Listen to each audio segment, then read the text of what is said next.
Morning still. Good morning, councillors, Mayor Major, council staff, and those of you who, like us, feel a strong sense of deja vu. Let me save you some time. Yes, this is basically the same presentation we gave last year. If it sounds familiar, that's because it is. We've updated the dates, swapped out a few recycled ideas because, quite frankly, we feel that's what the council's done too.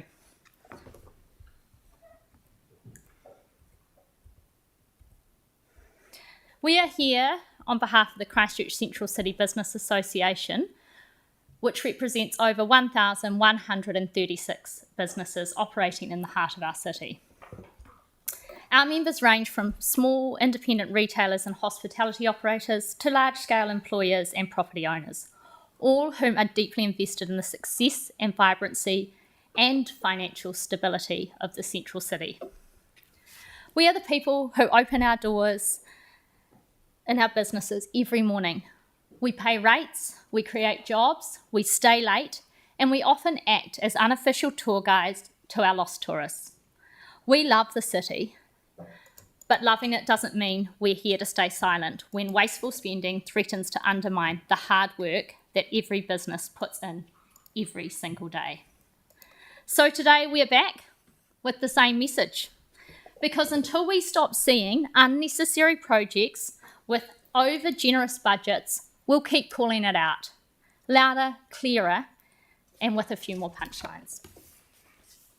We are opposed to wasteful spending. Some of these proposed projects are like decaf coffee. Sound like a good idea until you realise there's no real kick.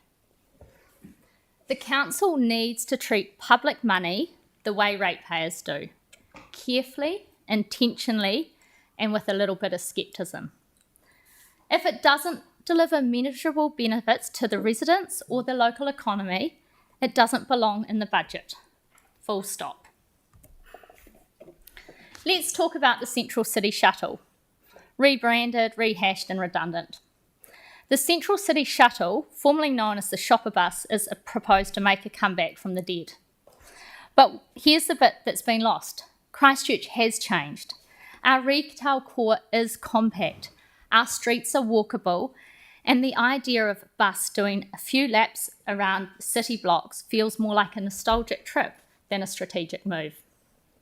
If someone's desperate for a lift around the city, they have options that do not involve ratepayers' money. They can catch one of the metro buses for $2 or buy a $99 annual tram pass. Bringing back the shuttle now is like calling an Uber to cross the street. We are calling for a comprehensive budget review. The CCBA is calling from a top to bottom, line by line review of council spending. Not just a glance at the big ticket items, we're talking digging deeper into the finer print.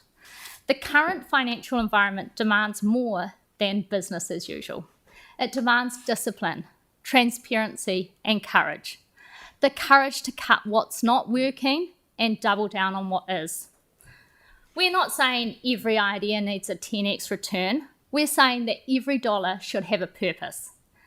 Clear, measurable impact that aligns with the council's strategic goals and what the community actually needs. This means reviewing existing programs and asking, is it still relevant?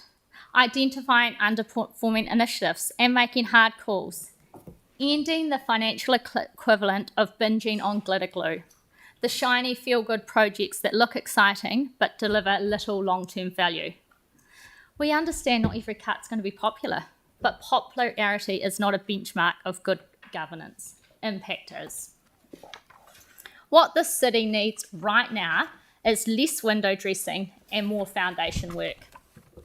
It's time to treat your budget like a business, because for ratepayers and local businesses, it is. We're asking you, councillors and staff, to lead with clarity, not clutter. Be willing to let go of legacy projects that are no longer serving today's needs. Instead, invest in initiatives that strengthen our infrastructure, our economy, and our future. You need to keep the rates in line with CPI.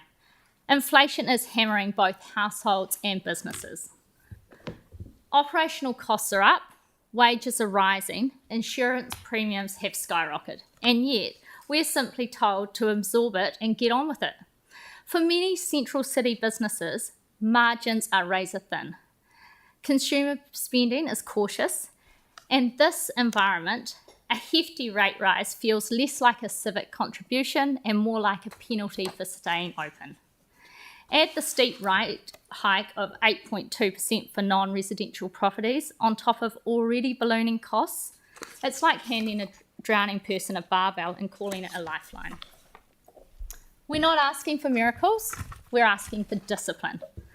The proposed hikes are at 3 times consumer price index. Instead of rate rises that are 3 times the rate of inflation, the council should tier rate increases to CPI and show that the council understands the realities outside of this building. CPI index rates give the ratepayers predictability and fairness, a model that actually reflects the current economic conditions rather than wishful budget planning. We're calling for a better explanation of value. If rates go up, ratepayers should see corresponding increase in service, efficiency, or infrastructure. Right now, that link's broken. Many of us feel like we're paying for more and getting less. Fiscal leadership means knowing when to tighten the belt and proving you can do more with what you already have. Christchurch doesn't need bold spending, it needs bold restraint. So before you ask more from the people who fund the city, ask yourself, have we done everything possible to live within our means? Because all our members currently have.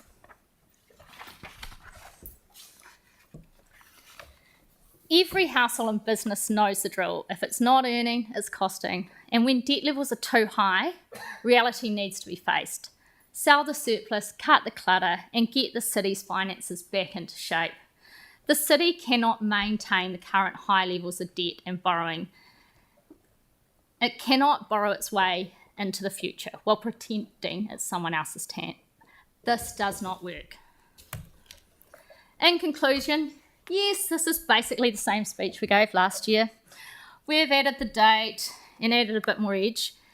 And unless something changes, we'll be back here again next year, reading it again, possibly laminating it, maybe framing it, if we can get Anthony here to choreograph it. We're not against progress, we are against pointless spending. We don't need big shiny headlines, we need smart, grounded decisions with real outcomes. Get the basics right first, fix what's broken, fund what works, and support the people who keep the city running every day. And then only then, think about the glitter on the art project. The businesses of Christchurch deserve better than a rinse and repeat budget, and so do the ratepayers, so does this city. Thank you for your time, and here's hoping this is one speech we don't have to dust off in 2026. Thank you. We've got 3 questions, and that's all. So, Tyler, please. Okay, which one I'm going to pick? Let's go to the funds, actually. So in order for us to go down to the CPI, or just down to inflation at 2.2%, it'll require a request of cutting hundreds of millions of dollars. Are there any particular projects that you're not happy with within your jurisdiction? Well, I think probably the main point that we actually want a line-by-line review of the budget. There's always fat. There's always fat somewhere hiding. There's always fat. And I think that's probably one of the biggest takeaways from that. Sarah? Thanks. I'm interested in your plug around debt reduction, and there's 2 things in there. So this year we've chosen to use a surplus to lower rates instead of to pay down debt, which will end up costing us more in the long term because of the interest rates, bits and pieces we pay over time. So the balance between the short term keeping rates down and more sustainable keeping rates down, there's a tension there. The other one is rating for renewals. So at the moment we borrow a lot for doing just our regular BAU renewals, and that ends up costing us twice as much to do the same amount of pipe and roading stuff because we're paying it back over 30 years. And yet you've said that you'd prefer us to do that than paying a little bit more up front but keeping rates low over time. I'm just wondering how you see that balance between short-term and long-term when it comes to that financial sustainability. I guess it's a line-by-line item, Sarah, in that if you look at a business has a budget every year, and then every year it might creep, like my budget from running my office might creep, 4 or 5% a year at max. But what we don't understand as ratepayers and as business people is the rates just seem to keep creeping and creeping and creeping. Yeah. Inflation's here, council rates are there, and every year the rating base is that big, but you've got developers in this town that build 200 plus townhouses a year. In some cases, they're replacing, 20 units on what was a one rateable unit site. Yeah. And so all your rate database goes up as well. Yep. But yet you've got, where does that money go? Like Mine isn't a what projects and stuff though, it's a how we pay for things. Yes. So we can choose to pay a little bit more up front, but that saves us, say, 20 million over 10 years. $20 million that we're only just paying in interest and stuff, rather than, which means that we do the same amount of work, but we pay more for it. And as a business, if you had the money available, would you pay a little bit more upfront to save yourself some money as a business over the maybe 10 years? Or would you choose to keep the costs lower now, knowing that it's going to cost you more? There's that kind of balance. Yeah, I'd put it on a spreadsheet. Yeah, and probably looking for But we those. do, like we have like a $20 million thing. Okay, on the we'll plan. keep going. Thank you. And very lastly, because Mel had a hand up, and it's a very quick question, isn't it? Oh, I thought it was me. I was just wondering if CCBA works with like Business Canterbury or the different neighbourhood associations around in the central city, because the submission, what you've said about the shuttle, is the complete opposite of what Marjorie from Victoria Neighbourhood Association talked about this morning, and what Leanne Watson talked about when she came yesterday, saying we should actually just get on and do the shuttle. So I'm surprised that your submission is the opposite. Well, I don't personally think it's fair for the ratepayers, say, in Hornby or Sumner, to pay for a shuttle that goes a number of blocks when we've already got that public transport infrastructure. Maybe the routes need to be shifted, because it's not just about money's tight for the businesses in the central city. Money's tight for every single family in the city. Thank you, Annabelle. Great answer. Sean, good to see you, man. Thank you. Okay, Simon, please.